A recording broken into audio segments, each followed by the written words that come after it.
Hello everybody, this is Danny from Deep South Homestead.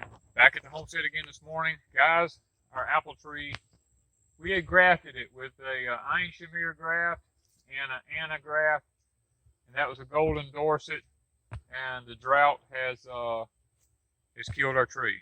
So, I checked it, it killed it all the way to the ground. So we're going to cut this down. We're not going to waste it. We're going to use it for smoking wood for our bacon and stuff like that. Just, guys, it was one of our bigger trees we lost that we grafted onto. We thought we'd be able to keep it. So, it's just part of this drought that we're in. We're losing trees. And it's here where it's at the garden where we usually keep some water at and stuff like that. And it just wasn't enough in this heat and this drought. And on top of that, look what, these are on top of the ground here. Now, these are mole crickets. These are what eat your plants off at the ground, and they're usually burrowing underground. But I saw this one crawling on top of the ground. It's so dry that he's actually up on top of the ground looking for moisture. So, yeah, it's one of those things, guys. We're finding all kinds of insects in this intense heat that we're having. We're still in the high 90s and triple digits.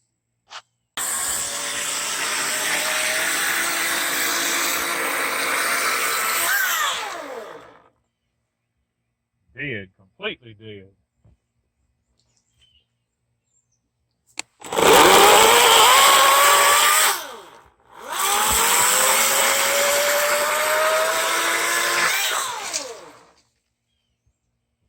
All dead.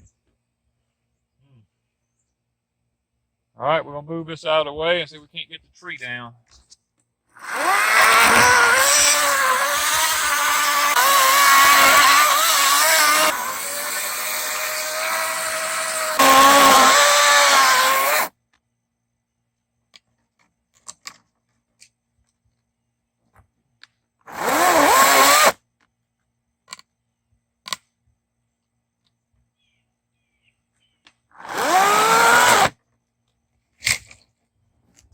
So what we've got here around the apple tree we just cut down, these are the garlic chives. These things have stood the drought really well. I mean, they're starting to turn yellow, but they have done fantastic.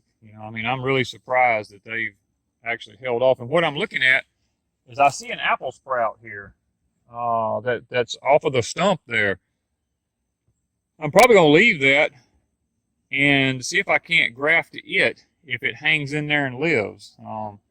The tree was completely dead all the way to the stump, so maybe, just maybe, we'll be able to salvage it. This is right here, this is the purple sweet potatoes. This came up, these are from sweet potatoes years ago. Pieces of them. It came up in my carrot bed. Now, we've not watered these. We've not done anything to them. And I can tell you right now, for the drought we're in, that purple sweet potato is hanging in there. Them things are evidently pretty drought resistant. Now these sweet potatoes here, these are the red ones. This was experimental. We put some black plastic down and we put them in it. They have not been watered. They've not been done anything except the ground was fertilized before we planted them. There's black plastic under them. We did this as an experiment to see just how hardy they would be under the black plastic. We've purposely not cared for them just to see what they would do. So guys, it looks like it's going to work with the black plastic. Now we don't know what's under it. The pigs eat them off one time. They got out and eat them off, and they've come back.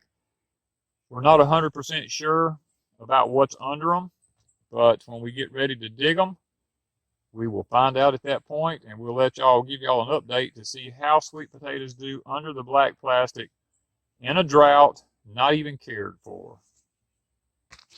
This one old tomato plant here, we quit caring for these things months ago because they were dying. And for some reason, this one celebrity here has decided that it wants to live. All the other ones died completely. It's still got some virus to it, but it's starting to bloom again. And I think we might just leave it just to see if it will actually pull out. I have black plastic down here with a row cover. It's not black plastic, it's row cover. It does have irrigation under it. For the winter crops, we are going to try to put some winter crops in here and irrigate this. and just see how it will do underneath this. Now we're in the process. You see all this right here? We've been taking this off all down through here. Even though this had the black row cover on it, look, weeds, they grow right on top of that black row cover. They don't care. The roots will grow through it into the ground. It doesn't make any difference in the world. As a matter of fact, I want you to look at this right here. You see this right here? There was grass everywhere here. This is seeds. All that is seeds off of grass. Every bit of it. Everywhere you look, that looks like dirt between it. That's actually grass seeds. We're going to leave them because the doves love to come in here once we clean this up. And they'll sit in here and eat these seeds and eat them and eat them. But look at this, guys. You see this here? Look in there. That's crabgrass, and we call it crowfoot grass. There's grass seeds in there everywhere. That stuff grows right through that row cover.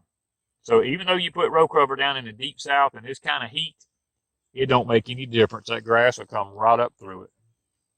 See this? This is our strawberry beds. We've lost about almost 90% of our strawberries. The heat, the drought, we couldn't keep enough water to everything. And we have 2 beds, and both of them have just about completely died. We're going to take all the strawberries up this year. We're going to redo the soil. We're probably going to put some drip tape down in it, and we're going to replant them back this year with carrots, I think, instead of strawberries, because the strawberries just seem to be a lot of upkeep for us and a lot of water for us to have to keep up with. Guys, we're having a problem here that I've lived here 30 years.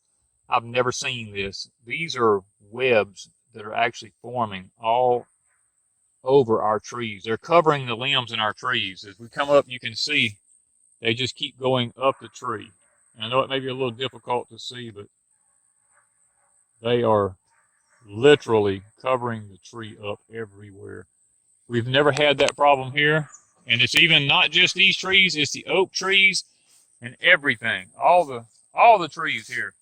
The trees on our deck, the big giant oaks, we noticed they were looking kind of grayish white looking, and I got to looking, and all the limbs in the oak trees are all covered with these webs. My crabapple tree here is getting to be covered with it. And I looked in the woods. It's actually happening in the woods. So this type of worm that's spinning this web is literally everywhere here. And they're covering our whole trees up. We've never, ever had that. And I don't know if this heat don't let up and we start getting some cool weather and some rain in here, we could possibly lose tons of stuff. Now we have another apple tree here behind us that we may have lost. This is another one of our 2-year-old apple trees here.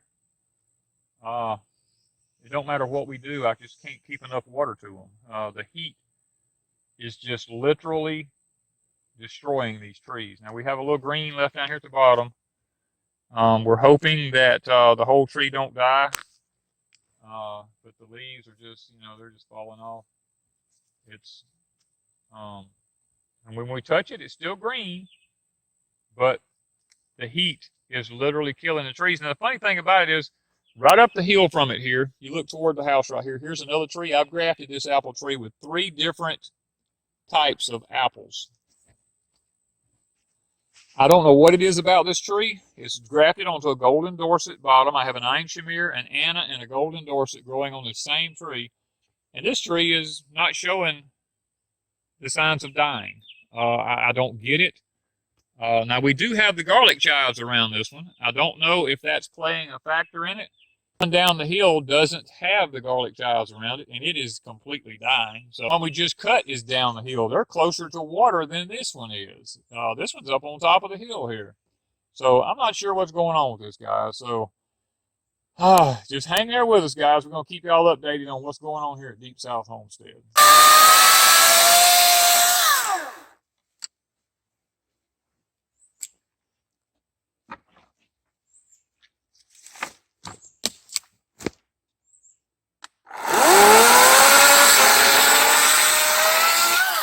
Okay, guys, I'm cutting this dead stuff out of here because it has no life left in it. It's just dead. We're losing the tree. Disease is set into it. There's no sense in leaving it here. I'm going to just gradually take out what I can. The woodpeckers have gotten in here and pecked into it so much There's lots of little apple sprouts coming back. If I lose the tree, maybe I can graft onto one of these, and I can salvage some of what we're losing out of this tree. But I just have to get off what I can when I can. We're not going to throw the wood away. We're going to use it for smoking wood. So thank you guys from Deep South Homestead.